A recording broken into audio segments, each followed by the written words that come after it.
안녕하세요. 바른사의 미트 콘서트 15번째 시간입니다. 저는 진행을 맡은 바른사의 시민회의 전미라 팀장이라고 합니다. 지난 시간 미트 콘서트는 김승욱 중앙대 경제학과 교수님을 모시고 차별금지법이 기업에 미치는 영향이라는 주제로 이루어졌습니다. 지난 6월 정의당을 중심으로 발의된 포괄적 차별금지법이 만약 통과되어 시행된다면 사용자에게 절대적으로 불리한 고용 형태, 근로계약이 이루어질 우려가 있고 전문성이 없는 인권위에 지나친 권한이 주어지는 등 수많은 부작용이 예상되고 있다는 지적과 다양한 토론이 이어졌습니다. 자세한 내용은 유튜브 방송 바른사회 TV를 참고하시길 바랍니다. 이번 주에는 문재인 정권이 파탄낸 경제 어떻게 회생시킬 것인가 시리즈 그 세 번째 시간으로 대한민국 재건의 단초라는 주제로 진행되겠습니다. 문 정권 취임 이후 대한민국은 어디로 가고 있는지도 모를 정도로 큰 혼란의 시기를 겪고 있습니다. 문정부는 취임 초부터 자유시장 경제에 반하는 무리한 정책들을 시행했고 이는 실패로 돌아와 사회 곳곳에 그 부작용으로 신음하고 국민들의 삶은 갈수록 팍팍해져 가고 있습니다. 지난 시리즈에서 우리는 문정부가 어떤 방식과 프레임으로 대한민국 경제를 파탄내고 있는지 살펴보았고 오늘부터는 연세대 양준모 교수님을 모시고 대한민국 재건의 단초라는 주제로 파탄난 대한민국 경제를 어떻게 회생시킬 것인지에 대해서 논의해보는 시간을 갖고자 합니다. 연세대학교 양준모 교수님을 모시겠습니다. 교수님. 안녕하십니까. 연세대학의 양준모입니다. 오늘은 대한민국 재건의 단초라는 제목으로 발표를 하도록 하겠습니다. 여기 참여하신 모든 분들이 너무너무 이 분야에 대해서 하실 말씀이 많으시고 또 전문가이시기 때문에 저는 그저 토론을 시작하는 그런 마중물 역할만 하도록 하겠습니다. 우리가 이제 우리 국가 경쟁력을 이제 회복하는 길이 가장 중요한 것이고, 그리고 국가 경쟁력을 회복하기 위해서 여러 분야의 노력이 필요합니다. 그럼에도 불구하고 우리가 이 많은 나라들의 교훈을 우리가 본받아서 강력한 풍요롭고 자유로운 대한민국을 만들어야 되겠는데요. 제가 두 가지 사례를 지금 말씀드리고자 합니다. 처음은 이제 마가렛 대처의 영국의 사례죠. 마가렛 대처 수상이 이제 취임을 해서 첫날 경제 보고를 받습니다. 그런데 그 첫날 받은 보고의 내용은 영국이 심각한 복지병에 시달리고 있고 공공부문의 지출이 너무 심한 상황이라서 재정 지출 여력이 없으면서 더군다나 실업도 문제고 낮은 생산성도 문제다라고 하는 암울한 경제 상황을 보고받습니다. 그래서 그러면 대처 여사가 그 수상이 당선됐을 때 과연 지도력이 어땠느냐? 이 많은 사람들이 대처 여사의 수상의 지도력에 대해서 기대를 하지 않았습니다. 우파의 원숭이에 불과하다. 이러한 정도의 그러한 평가도 있었던 것으로 알려지고 있습니다. 그러한 이제 대처 수상이 당선이 돼서 이러한 경제 상황을 보고 정말 어떻게 해야 될지를 난감해하는 그러한 모습들을 우리가 자서전을 통해서 알 수가 있습니다. 그래서 대처 여사는 국민들이 노동당의 달콤한 유혹을 거부할 수 있는 상황은 국민적 경제 재앙밖에 없다. 이런 생각이 들었고 자기가 당선이 된 것은 이러한 재앙이 발생했기 때문이다라고 과거를 기술을 합니다. 이와 같이 어려운 상황에서 대처 여사는 강력한 그런 개혁을 실시를 하죠. 그래서 첫 번째 이슈는 뭐냐면 이제 조세제도의 개편입니다. 그래서 직접세는 감세를 해서 노동요인을 이제 올리고 그리고 간접세를 일부 인상을 함으로써 나빠진 재정에 큰 무리가 가지 않도록 조치를 취합니다. 두 번째가 노동조합법을 개정을 해서 노사관계의 정상화를 시도하죠. 아마 우리나라의 대통령이 누가 당선돼도 이 마가렛 대처 수상이 첫날 보고받은 내용과 똑같은 내용을 보고받을 것이고, 그리고 우리나라 대통령도 이 세제 개편과 노사관계의 정상화라는 임무를 아마 부여받게 될 것이라고 생각이 됩니다. 그래서 대처 여사는 뭐 강력한 그런 경제 개혁으로 노사관계를 정상화시키고 한국 경제를 부흥시키는데 일조를 하게 됩니다. 그래서 이 험난한 경제 재건의 길을 걷게 되는데요. 이 대처에서는 이러한 말을 하게 됩니다. I cannot play Sister Bountiful. 그래서 관대한 누나의 역할을 할 수는 없다. 그래서 강력한 개혁 그리고 의심 없이 신념에 찬 그러한 행보를 임기 내내 보이면서 강력한 지도력으로서 영국을 개혁합니다. 우리도 이러한 지도력을 세워야 된다는 생각을 하고요. 이와 같이 강력한 지도력을 통해서 노사관계의 정상화가 가능할 것이다라고 생각을 합니다. 다음은 이제 프랑스 다음 페이지 부탁드립니다. 다음은 이제 프랑스의 사례인데요. 최근에 이제 마크롱이 반포퓰리즘 개혁을 통해서 프랑스 병을 고쳤다라고 하는 그런 조선일보의 사설을 제가 여기서 인용을 했는데요. 역시 노동개혁이 첫 화두입니다. 결국 경제가 잘 되려면 노사관계가 정상화가 돼야 되고 열심히 일하는 사람들이 이제 보상받는 그러한 체제를 만들어야 경제가 정상 궤도로 올라갈 거라고 생각합니다. 오늘 문화일보의 그 컬럼이 아주 회자가 됐는데요. 보면 문재인 정권이 그동안에 여러 가지 정책을 통해서 어떻게 보면 일하지 않는 사람들이 일한 사람들의 것을 빼앗아서 배불리 먹는 사회를 만드는 것은 아니냐 하는 그러한 이제 우려 섞인 그러한 컬럼이었습니다. 우리도 그러한 프랑스 병이나 영국 병과 같은 병을 앓게 되는 것은 아닌지, 그래서 우리가 프랑스와 영국 같이 노사관계의 정상화를 통해서 또 세제 개편을 통해서 노동 인센티브, 노동 유인을 제거하는 그러한 조치를 우선 제일 먼저 시작해야 될 것이고, 그것이 바로 우리 무너져가는 대한민국 자유민주주의 시장 경제를 제공하는 첫걸음이 되어야 될 것이다라고 생각을 해봅니다. 다음 페이지 부탁드립니다. 그래서 이 프랑스와 이 우리나라를 비교해 보면 여러 가지 측면에서 차이가 납니다만 이 프랑스의 노동 분야도 상당하게 경쟁력을 잃고 있는데 우리나라도 프랑스보다 더 노동 분야에서 경쟁력이 떨어집니다. 여기 그림을 보시면 많은 부분에서 경쟁력을 특정하는 많은 세부 분야에서 프랑스보다 우리나라의 경쟁력이 떨어지는데 그 노동 분야에서까지도 우리가 프랑스보다 더 경쟁력이 떨어지는 그러한 모습을 볼 수 있고 프랑스가 했듯이 우리도 노동개혁을 통해서 노사 관계를 정상화시키고 대한민국을 지원하는 기초를 마련해야 된다는 게 제 발표의 요지입니다. 그래서 노사관계 정상화를 어떻게 시작할 것인가 하는 문제에 대해서 생각해 보도록 하겠습니다. 이게 우리나라에서만 볼 수 있는 건데요. 다음 페이지 부탁드립니다. 우리나라는 사업장에서 파업을 하죠. 그래서 사업장을 점거를 하고 파업이 있는 기간 동안에는 전혀 생산 활동이 불가능한 그런 상황을 우리가 목도를 하게 됩니다. 근데 다른 나라는 이 프랑스, 데모의 나라, 파업의 나라, 이 프랑스에서조차도 이 사업장 내 파업은 허용되지 않고 밖에 나가서 워크아웃, 그, 그, 밖에 나가서 파업을 하게 됩니다. 우리도 빨리 이 어떻게 보면 소유재산권을 존중하면서 사업장 내의 파업을 금지하고 파업은 밖에서 하는 것으로 우리가 꼭 해야 된다. 사실 루즈벨트 뉴딜 얘기가 요즘 나오고 있는데요.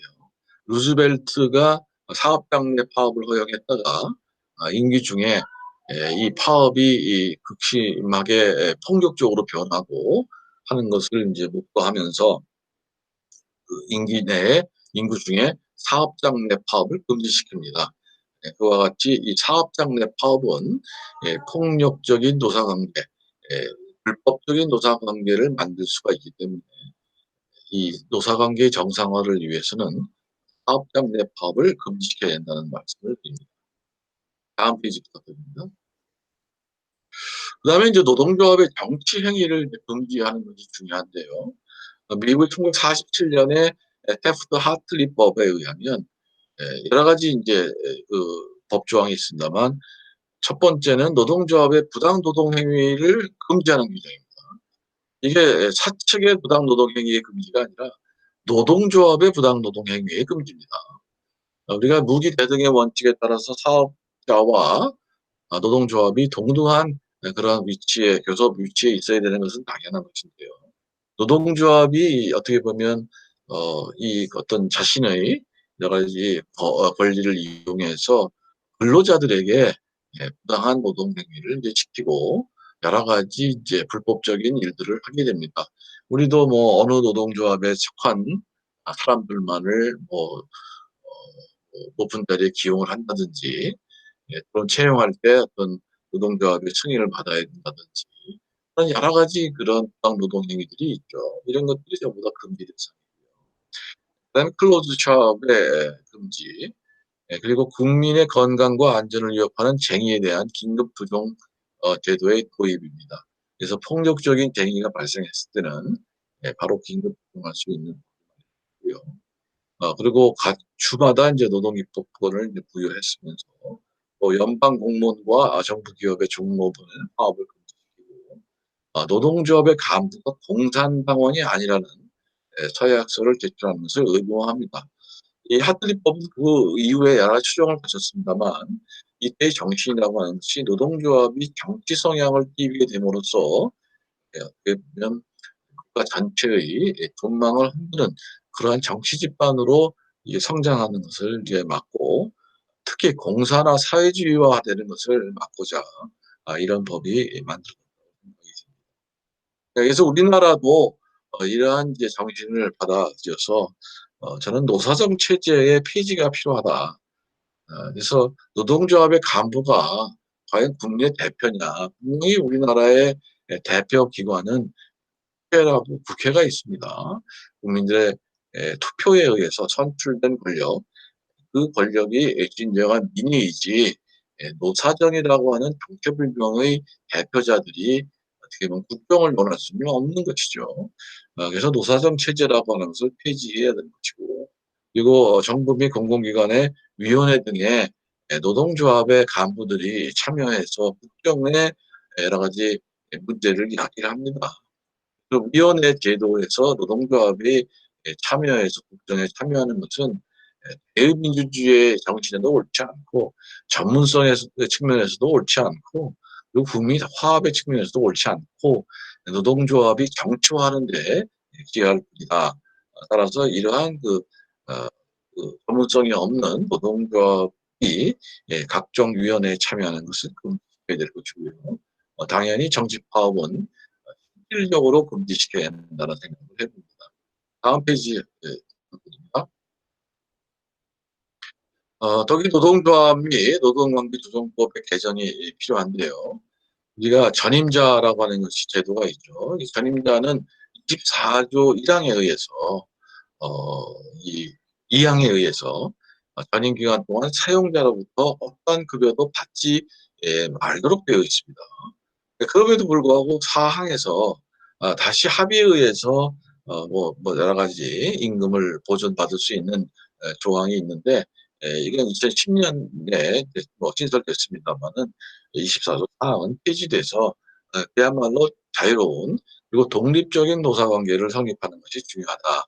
그런 말씀을 드립니다. 두 번째 개정 사업은 사용자의 채용 제한인데요. 쟁의 기간 동안에 여러 가지 사업자가 뭐 대체 근로를 쓰거나 또는 파견 근로를 쓸 수 없도록 정한 조항입니다만 43조를 폐지해서 선진국들은 대부분이 대체 근로를 허용하고 있고 도급과 하도급을 허용하고 있습니다. 그래서 프랑스는 이제 물론 단기 근로자 및 파견 근로자만 허용하고 있고요. 독일은 파견 근로자만 허용하고 있지만 그 외의 나라에서는 대체적으로 대체 근로와 도급 및 하도급을 허용함으로써 사용자가 어떻게 보면 그래서 생산 활동을 영위할 수 있고 그리고 파업으로 인한 경제 손실을 최소화시키는 그런 조치들을 취하고 있습니다. 그래서 우리도 다른 조항들이 지금 ILO 조항에 따라서 만약에 된다면 이러한 그 국제적인 룰에 따라서 사유재산권을 보호하고 그리고 생산 활동을 계속해서 함으로써 파업으로 인한 경제적 피해를 최소화하면서 노동자의 결사의 자유를 보장하는 그런 합리적인 노사관계를 만들어야 되는 것이 아닌가 하는 생각을 해봅니다. 다음 페이지 부탁드립니다. 그다음에 이제 폭력행위 금지는 당연한 건데요. 근데 이 폭력행위들의 금지에서 이 주요 업무에 관련된 시설 이렇게 이제 특정을 해버렸습니다. 그러다 보니까 42조 1항과 2항 당연히 이러한 주요 시설에서는 폭력적 행위를 하지 말고 점거도 하지 말아야 되는 건 당연한 것인데요. 이 조항들이 어떻게 해석되냐면 그런 중요 시설이 아닌 것은 점거할 수 있는 것처럼 이렇게 해석이 되고 또 실제적으로 판결에서 적용이 됩니다. 이러한 이제 그 법 조항의 변질을 막기 위해서 직장 내 파업은 원천적으로 금지시켜서 워크아웃하도록 즉 밖에 나가서 파업을 하도록 법 자체를 바꿔야 된다고 생각을 합니다. 그래서 미국이나 독일, 프랑스, 영국 등 많은 나라에서 직장 점거 파업은 불법으로 규정이 되어 있습니다. 일본에서만 병조를 허용하고 있는 이런 상태이기 때문에 우리도 어떻게 보면 이 직장 내 점거 파업은 금지시킴으로써 정상화, 폭력적 노사관계를 종식시키고 그리고 노사관계를 정상화시켜야 한다고 생각을 합니다. 다음 페이지 부탁드립니다. 그다음에 이제 부당노동행위 처벌의 정상화해서 계약 자유 및 손해배상의 원칙을 적용하는 것이 좋다. 그래서 미국은 사용자 노조의 부당노동 행위를 이제 이와 같이 계약 자유의 원칙에 의해서 규율을 하고 있습니다. 당연히 형사처벌 규정은 없고 일본도 부당노동 행위는 규율하지만 그러나 형사처벌은 없습니다. 네, 우리는 이 최초 57년부터 형사처벌이 들어왔고요. 그다가 63년에 형사처벌 조항이 없어졌다가 다시 86년에 형사처벌 조항이 들어와서 지금은 아예 반의사 불벌죄 조항까지도 탑재가 돼서 형사처벌로 형법으로 다스리고 됩니다. 어떻게 보면 노사관계라고 하는 것이 노동 근로자와 사용자의 계약에 의해서 자율적으로 거래되고 관계를 형성해야 됨에도 불구하고 공권력이 개입해서 이러한 그 형사처벌을 한다는 것은 이중처벌이다 저는 이렇게 봅니다. 이 손해배상 원상 회복을 하는 그런 손해보상에 그쳐야 된다. 이거는 이제 양 당사자가 마찬가지죠. 근로자도 마찬가지고 사용자도 마찬가지고 이것을 적용하는 것이 옳다. 물론 이제 당연히 폭력이 행사가 되면 이건 형법에 의해서 규율을 해야 되는 것이고요. 여러 가지 부당노동 행위 자체를 형법 형사처벌로 규율하는 것은 과잉입법이다 생각이 됩니다. 다음 페이지 부탁드립니다.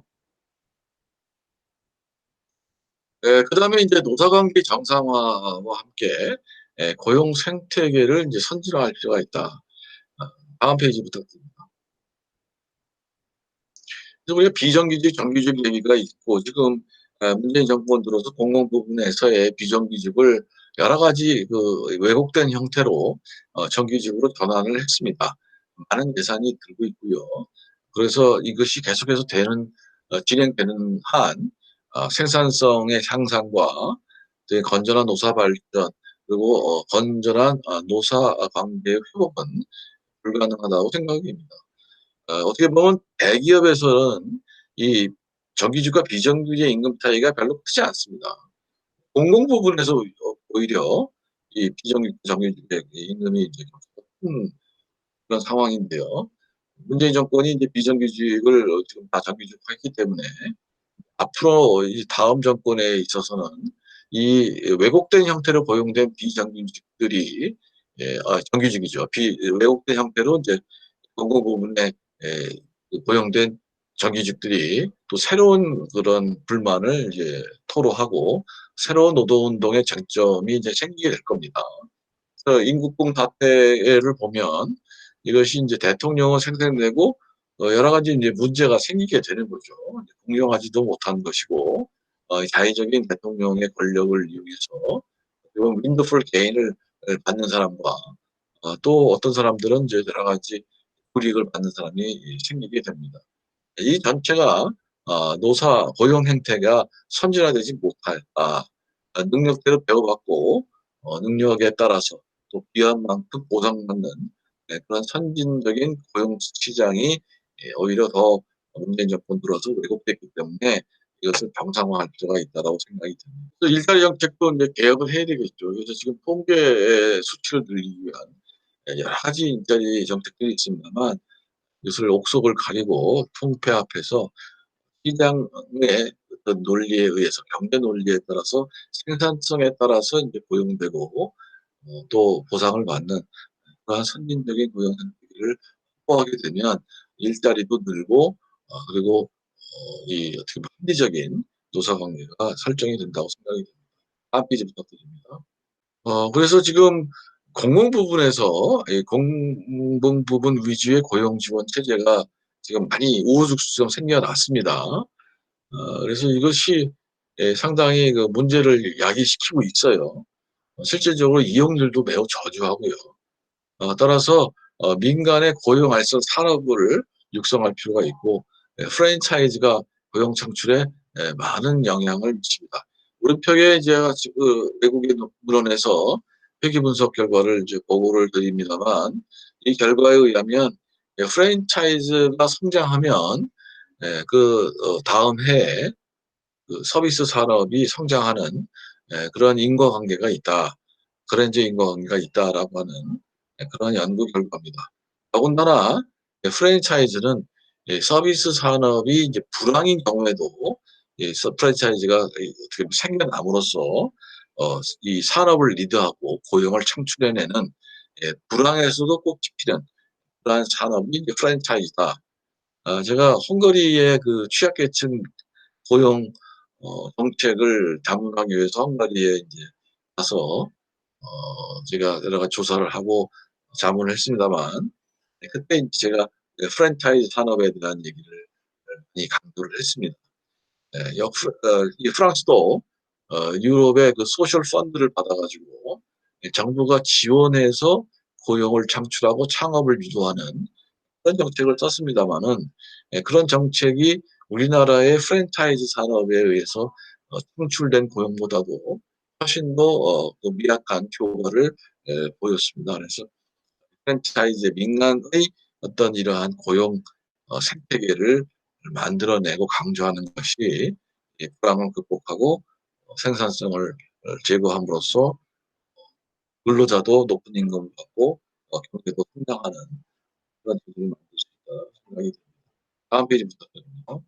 그래서 이 뭐 골목 식당 우리 백종원 씨가 굉장히 그 인기를 가지고 있는데요. 누구나 도움이 필요하기 때문에 프랜차이즈 산업, 또 고용 생태계에 연관된 여러 가지 고용 발전 산업 이런 것들을 더 활성화시킬 필요가 있다는 생각이 듭니다. 다음 페이지 부탁드립니다. 당연히 이제 앞으로 또 제일 중요한 것 중에 하나가 노사관계의 정상화, 고용 생태계의 선진화, 그리고 고용 창출 능력의 제고라고 하는 것이 가장 중요한 이슈인데요. 다음 페이지. 그래서 기업의 재발견, 그래서 사회적 기업을 강조할 것이 아니라 주식회사 형태의 그러한 이제 기업들이 챙겨놔야 된다. 우리가 이제 기업을 최초의 기업들을 뭐 동인도 회사 이런 것들은 이제 주식회사 형태 기업들 동인도 회사로 말하는 사람들이 많습니다만 이 저메인 시카드라고 하는 사람이 14세기에 프랑스 툴루즈 지방에서 최초의 주식회사 형태의 기업이 생겨났다 이렇게 주장을 합니다. 근데 이 정미소입니다. 정미소. 이 정미소가 이 11세기 1071년부터 존재해 왔지만은 1369년에 정미소의 소유권이 이제 영구 리스라는 형태로 분점이 됩니다. 그리고 이제 채권 계약과 이 리스, 영구 리스를 분점한 사람들의 계약이 나뉨으로써 채권대로 우선 갚고 나머지 이익을 공유하는 그러한 이제 형태로 운영이 됐기 때문에 이 정미소를 이 저메인 시카드라는 사람은 최초의 주식회사였다 이렇게 얘기를 합니다. 이후에 뭐 영국과 네덜란드에서 동인도 회사 등이 이제 무역 주식회사로 이게 출범을 했고 많은 리스크를 불확실한 시대에 리스크를 안으면서 다양한 사람으로부터 자본을 모집해서 대규모 투자를 통해서 이익을 분담하는 그런 주식회사가 이제 생겨났고 이것이 어떻게 보면 경제를 성장시키는데 막대한 기여를 했다라고 생각이 됩니다. 우리는 지금 많은 국비를 들여서 사회적 기업, 협동조합 이런 것들 지원하고 있습니다만 성과는 형편없습니다. 그리고 이런 것들을 막 중지하고 그리고 진정한 기업을 육성할 필요가 있다. 다음 페이지부터. 그래서 고용 능력을 제고해야 될 것이고요. 다음 페이지부터 드립니다. 그래서 먹거리보다는 정신이 중요하다. 그래서 제가 뭐 단초가 노동 개혁이 단초다라고 얘기를 합니다만 더 중요한 것은 노동 개혁을 하는 이유는 바로 우리 정신의 개혁입니다. 개혁.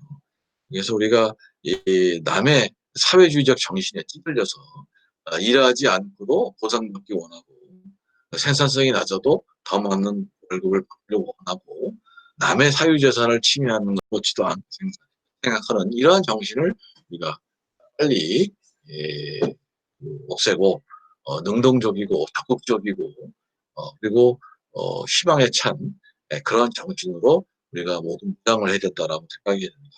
다음 페이지 부탁드립니다. 그래서 지금 현재의 우리나라는 사회주의의 탐욕이 최고조다.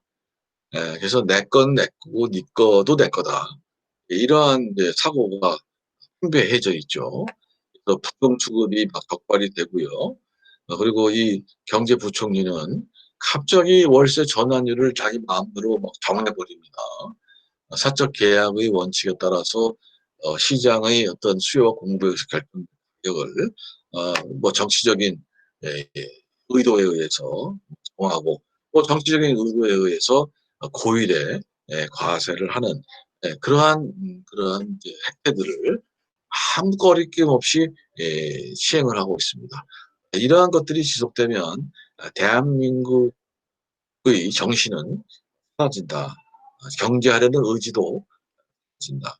결국 고용은 늘지 않고 세상은 점점 핍박해지고 자유롭고 풍요로운 대한민국을 건설하는 그 목표과는 점점 멀어진다 생각을 합니다. 다음 페이지 부탁드립니다. 그래서 경제하려는 의지가 이미 상실되고 있는 그런 모습들이 보이죠. 그냥 쉬었다는 사람들이 거의 200만 명이 넘습니다. 도저히 대한민국이 자유롭고 풍요로운 나라가 될 수가 없겠죠. 경제하려는 의지를 북돋우는 그런 제도개혁, 노사관계의 정상화가 필요하다. 다음 페이지부터. 그래서 뭐 여러 가지 과제들이 있습니다. 노동, 교육, 사회, 정치, 경제 규제 산적한 과제들이 있습니다만 가장 중요한 것은 우리의 정신이다. 그렇게 생각을 합니다. 자, 마르 대처여사가 이렇게 말했습니다. 돌아설 수 없다. 누가 나를 반대한다는 것을 자, 그러한 압박 속에서도 대처 수상은 강력하게 개혁 정책을 추진했고 영국을 다시 살리는 데 기여를 했습니다. 우리도 이러한 지도력을 기여하면서 한번 강조하고 이걸 말씀드리겠습니다. 동행해 주셔서 감사합니다. 네, 감사합니다. 네, 양준모 교수님 발표 정말 감사드리고요. 무너진 대한민국의 재건을 위해서 노사관계 정상화, 고용 생태계의 정상화, 그리고 또 고용 창출 능력 제고 등의 방안을 구체적으로 제시를 해주셨습니다.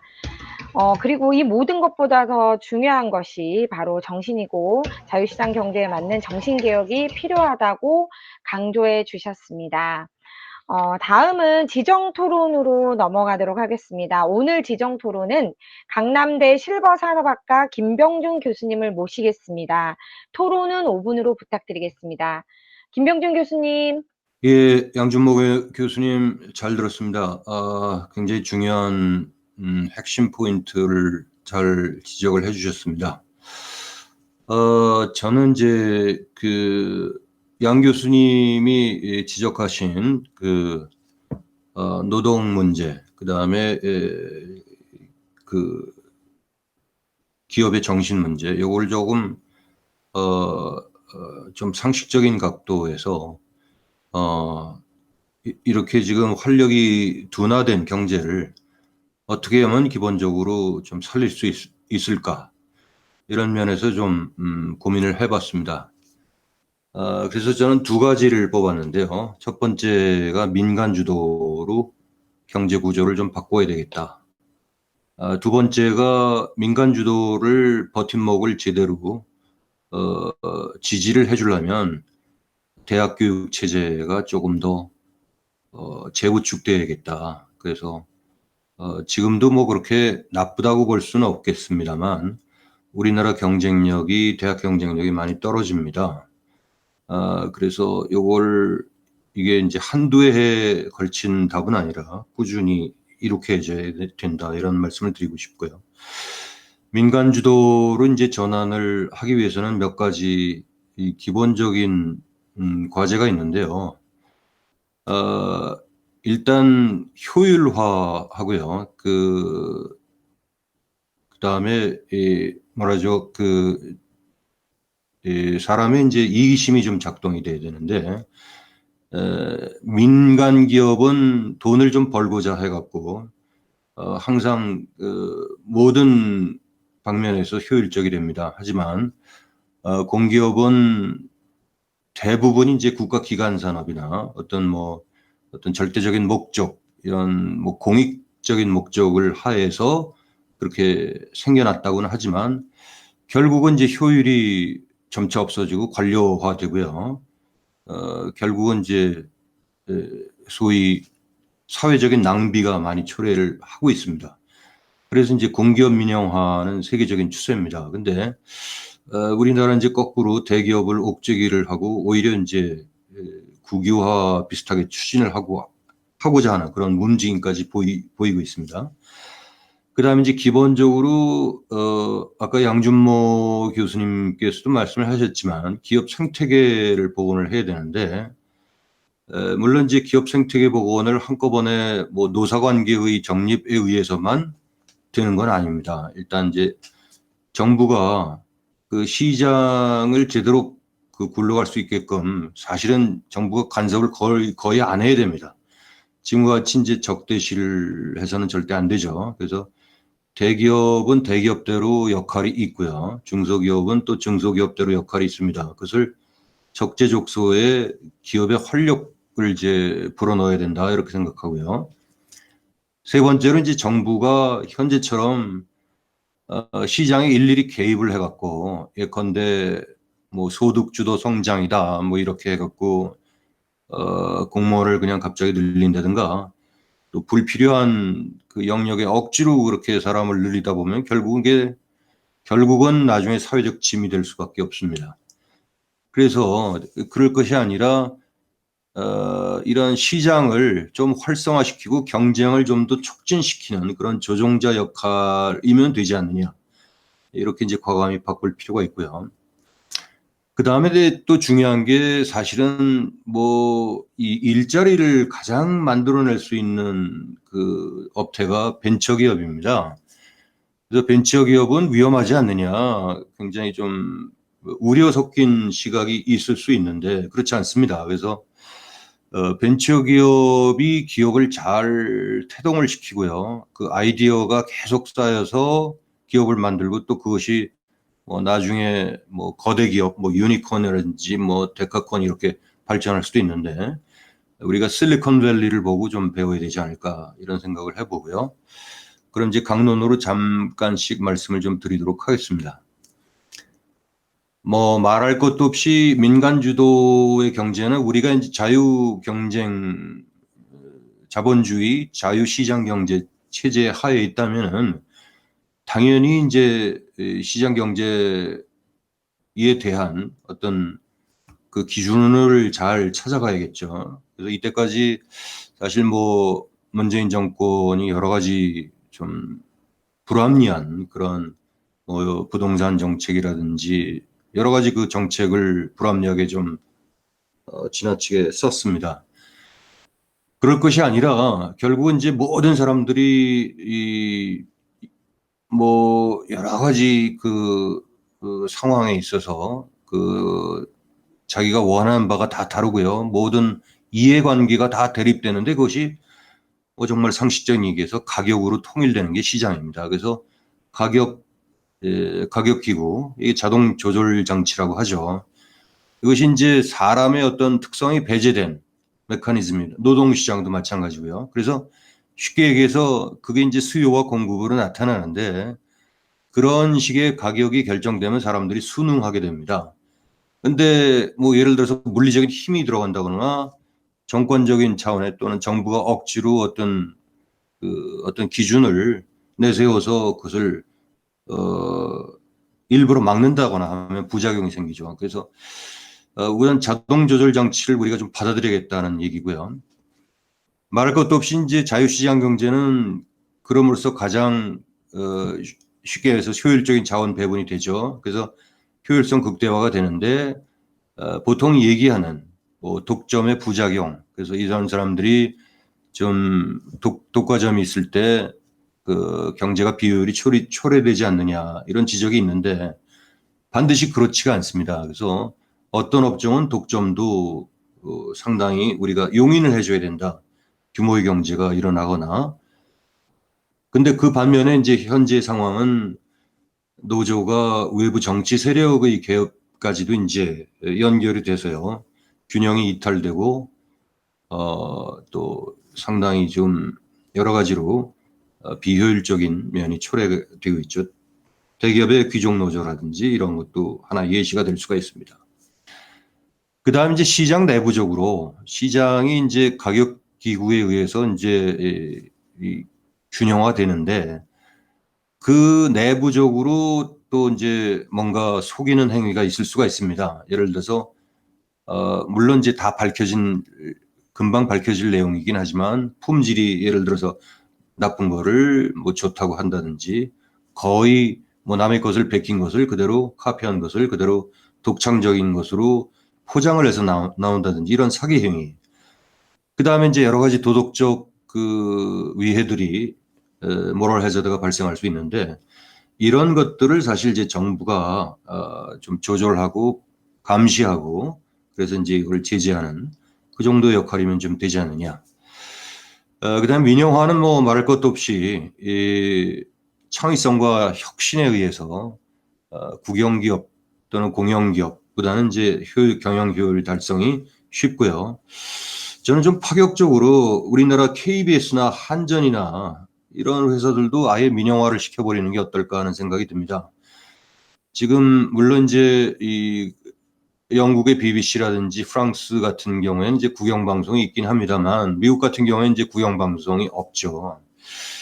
근데 현재와 같이 뭐 민영방송이라 하더라도 사실 민영방송도 제 기능을 못하고 있는데 더더구나 시청료를 받으면서 KBS가 지금 운영되는 실태를 보면은 상당히 좀 뭐랄까요? 굉장히 안 좋다 이렇게 보고요.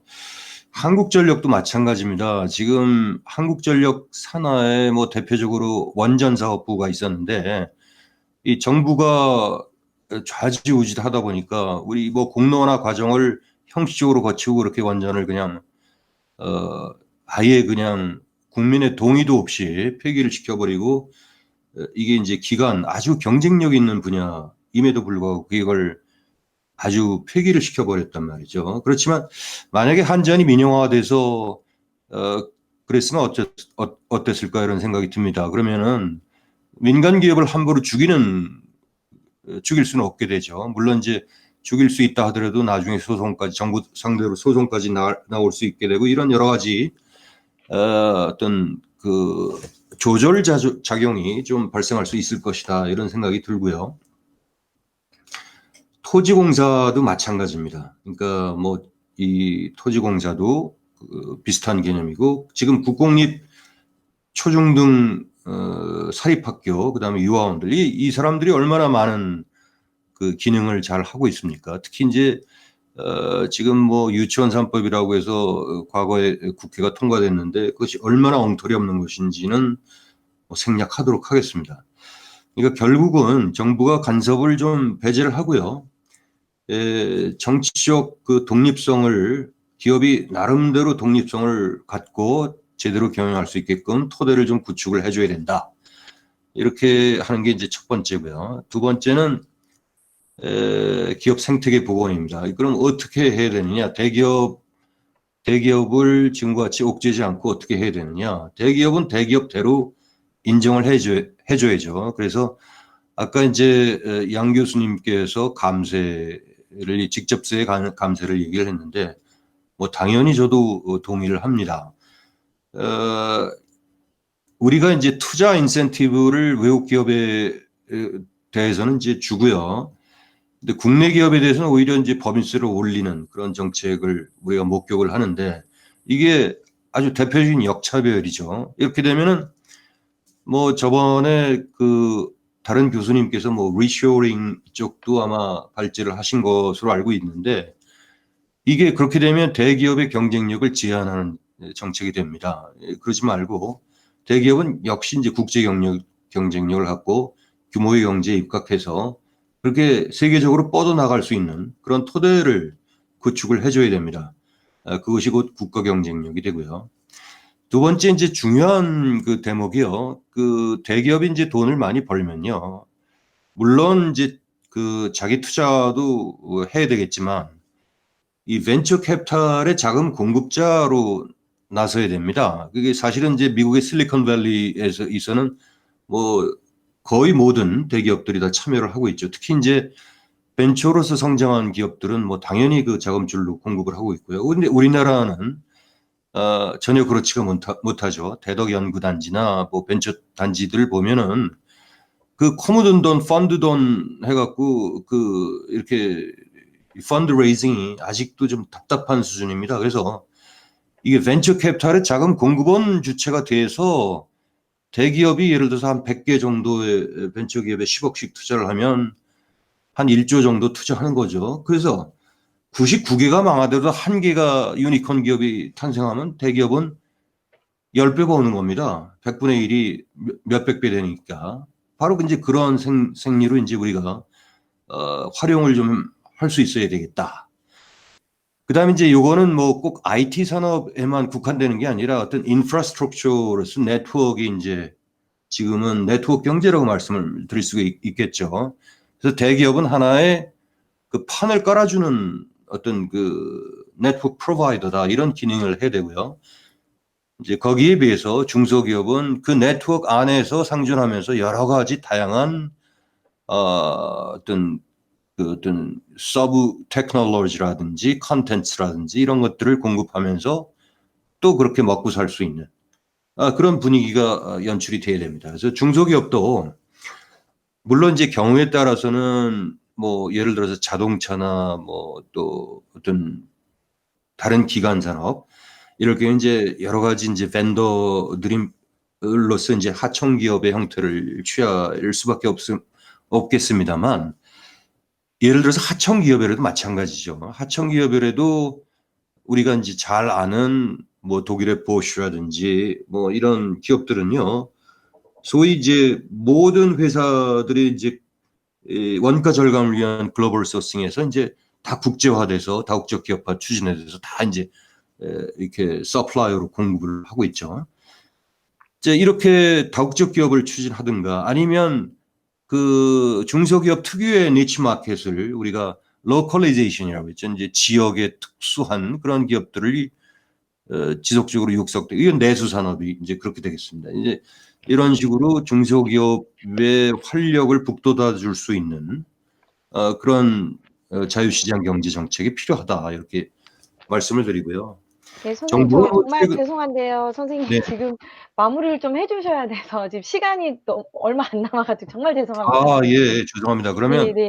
앞으로 한 3분만 더 주세요. 네, 선생님. 예, 정말 죄송합니다. 예, 그래서 이제 결국은 정부의 역할이라는 것이 이런 시장 경제의 경쟁을 좀 우리가 제대로 활성화시킬 수 있을 만한 그런 조종자 역할을 해야지 정부가 어떤 만들어 나가고 시장을 만들어 나간다거나 예를 들어서 시장을 지배한다거나 이런 생각을 갖고 있으면 안 됩니다. 근데 지금 봐서는 그런 예시가 너무 많고요. 또 가장 중요한 거는 국민의 재산권과 지적 재산권을 보호해주는 기능을 해야 되는데 그렇지 못하고 있습니다. 그 벤처 창업에 대해서 이제 실리콘밸리를 아까 말씀 못 드린 것만 잠깐 말씀을 드리자면 미국의 이제 대기업들은 실리콘밸리의 자금줄이 되고 있다는 게 알아야 되는 거고요. 실리콘밸리에서 유망한 기업이 많이 나오지만 굉장히 많은 실패를 통해서 그게 이루어지고 있다. 혁신과 기업가 정신에 의해서. 그리고 반드시 첨단 산업이 다 이렇게 육성되는 것은 아니고 우리가 이제 그 편의성 또는 연결망을 응용해서 하는 그러한 우리가 그 회사들도 굉장히 우리가 뭐 예를 들어서 우버 같은 그런 경우죠. 그래서 유니콘이나 데카콘으로 많이 성장을 하고 있다. 그 다음에 실질적으로 실리콘밸리에 있는 업체들이 전체적으로 거기에 있는 고용자들이 소득 수준이 높고요. 또 고용도 다른 미국 경제 전체적으로 봐서 제일 높습니다. 그리고 해외로부터 이민이 굉장히 많고 특히 아시아계가 다수 있고요. 놀랄 만한 것은 55세 이상 이런 나이 많은 사람들도 15% 이상 차지하고 있습니다.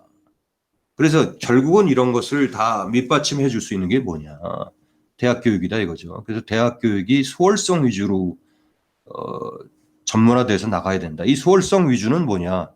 한마디로 이렇게 말씀을 드릴 수 있을 것 같습니다. 그래서 한 사람이 이제 10,000명을 먹여 살린다고 이건희 회장이 얘기했는데 저는 이렇게 보면 한 사람이 100만 명을 먹여 살릴 수 있는 그게 정상적인 것이다. 그래서 그렇게 되면은 그런 인재들이 배출되면 전체적으로 수준이 업그레이드 되고요. 전체적으로 경쟁력이 강화된다. 바로 그러한 인재들을 양성하기 위한 곳이 대학이고요. 그것이 하나의 그 지식산업 육성의 가계가 되는데 이건 일조일석에 우리가 이룩되어질 수는 없겠죠. 그래서 교양을 겸비한 전문인을 양성을 해야겠다. 그래서 종합을 하면 노동의욕과 기업가 정신을 고취하고요. 그다음에 좀 더 경쟁의 원리에 충실한 그리고 정부가 좀 간섭을 하지 않는 이런 정책을 좀 펴나가야 될 것 같고요. 결국은 그것을 백업할 수 있는 게 대학 교육의 정비다.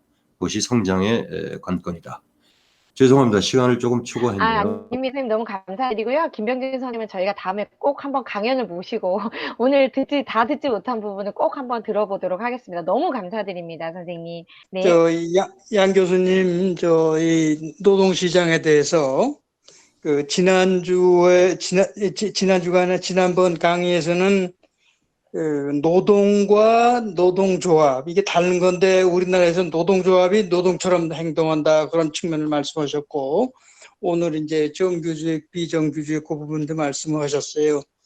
우리나라 하여튼 노동시장이 정상화돼야 되는데 그거에서 양 교수님 요담 그거에서 더 감안해 줍시다 하고 하는 그 하나를 말씀드리고 제 얘기를 끝내려고 그래요. 이게 뭐냐면 플랫폼 노동입니다. 그 플랫폼이라는 게 지금 생겨나는 그 이제 뭐 4차 산업혁명 뭐 이런 새로운 그 경제 생태계에서의 그 현상 아니에요? 근데 플랫폼 노동은 지금 뭐 여러 개가 있고 그다음에 앞으로도 지금 없는 형태로 또 많은 것이 나타날 테고 그러는데 불행하게도 우리나라에서 논의되는 걸 보면은 플랫폼 노동으로서 이제 배달하는 그 라이더들, 라이더의 노동 갖고 이 플랫폼 노동이 모든 것처럼 이렇게 얘기를 하고, 그러다 보니까 그 라이더에 대해서 어떻게 이제 기왕의 노동 이 시장의 이 노동자 보호 그거를 적용하느냐 이런데 이제 관심이 쏠려 있다. 전 그렇게 이해를 합니다. 근데 이 플랫폼이라는 건 지금 계속 변해가는 거고, 그거를 생각해 놓고 나면은 예컨대 제가 생각하건대 그 유명한 그 소설가 태백산맥의 조정래 작가 있지 않습니까?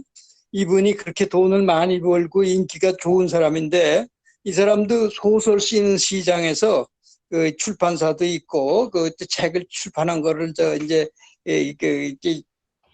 대급하는 그 서점도 있고, 이런 그 플랫폼의 플랫폼 노동자란 말이에요. 그러면서 그야말로 모든 그 프리랜서가 플랫폼 노동자들인데, 이거를 그 배달하는 라이더 하나로 국한시켜 가지고 얘기해서는 안 된다. 그러니까 우리 이 노동시장을 정말 본격적으로 다뤄야 되는데, 거기에서 앞으로 더 중요한 것이 이제 4차 산업혁명 뭐 이런 식으로 해가지고 새로이 나타나는 노동인데, 그런 거를 수용할 수 있게끔 이 요담 논의에서는 그런 새로 생겨나는 노동, 이것도 감안하게끔, 그리고 이런 거를 감안할 수 있다고 할 것 같으면 현재의 경직적인 노동에 대한 규칙이 이제 양보를 해야 되는 그런 상황이 되지 않을까 이렇게 생각을 해가지고. 네, 알겠습니다. 선생님 너무 감사드리고요. 양동훈님께서는 전 청년들에게 구체적인 대안 및 기회를 주었으면 좋겠다라는 의견을 채팅으로 보내주셨습니다. 조승환입니다. 예, 두 분 교수님 잘 들었고요. 근데, 지금 세계 정치가, 국제 질서가 워낙 크게 변하고, 남북한 관계도 그랬고, 그래서 사실 지금 노동 문제나 정치 문제나 이게 외생 변수가, 국제 질서적인 요소가 우리 내부를 변화시키는 상황인데, 중국, 그러니까 우리 거꾸로 이제 종중, 종북 뭐 이런 방식으로 해서 정치적 헤게모니 때문에 노동이 경제가 다 변경이 되는데, 두 분 교수님께 두 가지 요소를 넣어서 사실 지금 한국의 아주 비상식적인 이 노동 부분의 정치화, 그리고 그런 부분이 만약에 이 국제 질서와 한반도, 그러니까 이게 표변을 한다면은 전혀 다른 베이스에서 생각을 해야 될 상황이 생길 수도 있을 것 같고, 뭐 지금 AI, 중국의 디카플링, 그 다음에 만약에 북한의 국제 유엔 접수라든지 이런 방식으로 생각할 때 지금까지 우리한테 누적된 여러 가지 모순 단계를 그것과 더불어 푸는 그런 문제의식도 필요하지 않나라고 생각이 되고, 그럴 경우에는 지금 기존의 여러 가지 지금 국가와 시장 뭐 이런저런 패러다임보다는 훨씬 더 복잡한 창조력이 좀 필요할 것 같다라고 하는 생각입니다. 이상입니다. 그냥 문제의식으로만 두 분 교수님께 좀 고민 좀 하시라고 던졌습니다. 이상입니다. 네. 뭐 이게 세미나니까 질문을 드릴게요. 좀 약간 디테일한 건데, 양 교수께서 아까 말씀하신 거를 좀 복기를 하면은 이런 얘기가 있었다고요.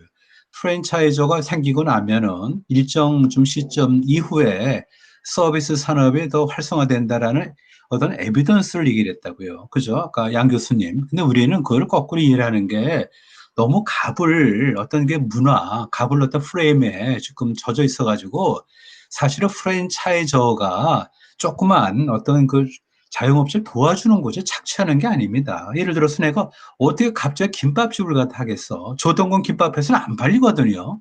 그러면은 어디 무슨 착한 김밥이라든지 바른 김밥 이렇게 해야 팔리거든요. 그렇다면은 이 프랜차이즈를 어떻게 잘 기르느냐.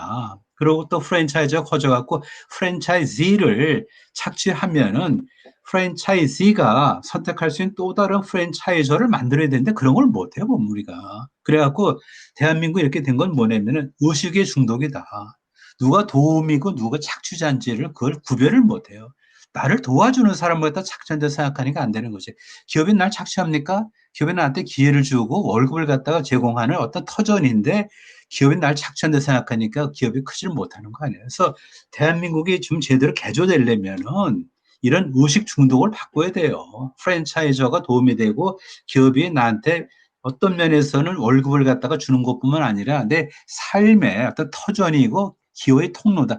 이런 생각 안 하면은 절대로 안 됩니다. 그래서 대한민국의 어떤 그 좀 변하려면은 의식 개조를 해야 되고 그러려면은 아까 정신 무슨 똑같은 얘기를 하는 건데 가불에 대한 생각, 지배자, 피지배자 이런 걸 우리가 처음부터 뜯어 고치지 않고서는 안 됩니다. 네, 이 정도 코멘트 겸 질문을 드렸습니다. 네. 예, 좋은 질문 감사합니다. 김병준 교수님께서 아주 제가 발표하지 못한 내용까지 세세하게 지적을 해주셨고요. 교육의 중요성, 또 중요성, 기업의 중요성들을 강조해 주신 것 같습니다. 이천표 교수님이 굉장히 중요한 말씀을 하셨어요. 그래서 앞으로 이 AI 시대, 4차 산업혁명 시대에서 이제 지금 부각되고 있는 것이 플랫폼 비즈니스고, 이러한 플랫폼 비즈니스가 다양한 영역에서 이제 근로계약이 발생하는데 이것을 어떻게 우리가 규율하고 어떻게 생각할 것이냐.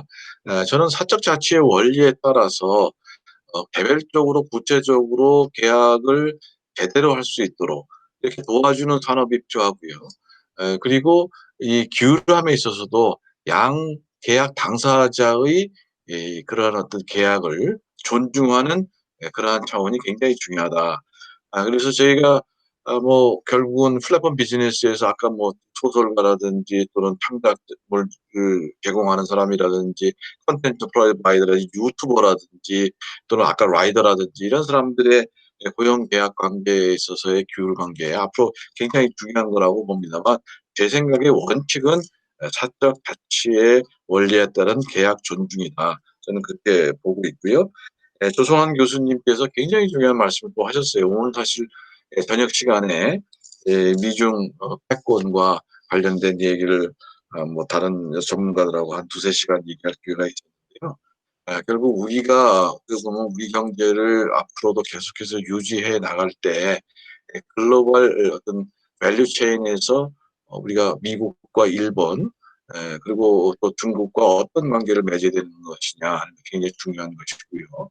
선택을 강요받는다면 저는 어떻게 보면 이코노믹 프로스페러티 네트워크 이것이 더 강조되어야 될 것이고 중국이 하루빨리 시장 경제 원리에 따른 그런 체제로 전환이 돼서 어떻게 보면 합리적인 무역 질서를 구축하는 것이 세계 평화와 번영 그리고 대한민국의 발전에 굉장히 중요한 관건이다라고 생각이 듭니다.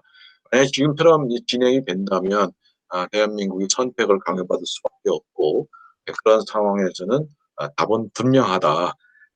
그래서 자유시장 경제 체제를 중심으로 풍요로가 보장이 되었고 앞으로도 이러한 대한민국은 이러한 그 세계 무역 질서 속에서 자유세계와 함께 연대해서 경제 활동을 해 나가야만 한다 생각을 합니다.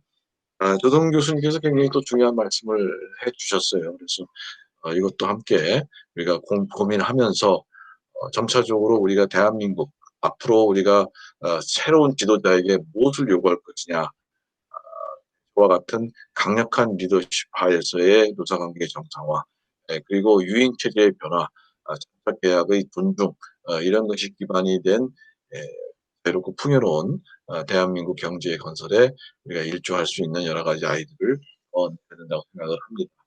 좋은 말씀 감사하고요.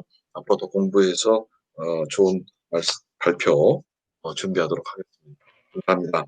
네, 감사합니다. 마무리 정리까지 왕준모 교수님 너무 진짜 훌륭하게 해주셔서 너무 감사드리고요. 저희 오늘은 여기서 미트 콘서트 마치도록 하고요. 다음 주 강연 잠시 안내해 드리겠습니다. 9월 2일 수요일 9시 30분에 진행될 예정입니다. 경희대학교 원자력공학과 정범진 교수님을 모시고 에너지 정책에 관한 주제로 진행할 예정입니다. 뭐 탈원전 정책은 뭐 모든 분들 알고 계시겠지만 많은 문제점들이 발생했는데요. 아마 관련해서 이야기가 진행될 것 같습니다. 자세한 내용은 회원공지용 포스터를 참고해 주시길 부탁드립니다. 오늘도 이렇게 함께 해주셔서 너무 감사드리고요. 다음 주 수요일에 또 다시 뵙도록 하겠습니다. 감사합니다. 예, 말씀 잘 들었습니다. 감사합니다. 수고하셨습니다. 감사합니다. 감사합니다. 수고하셨습니다.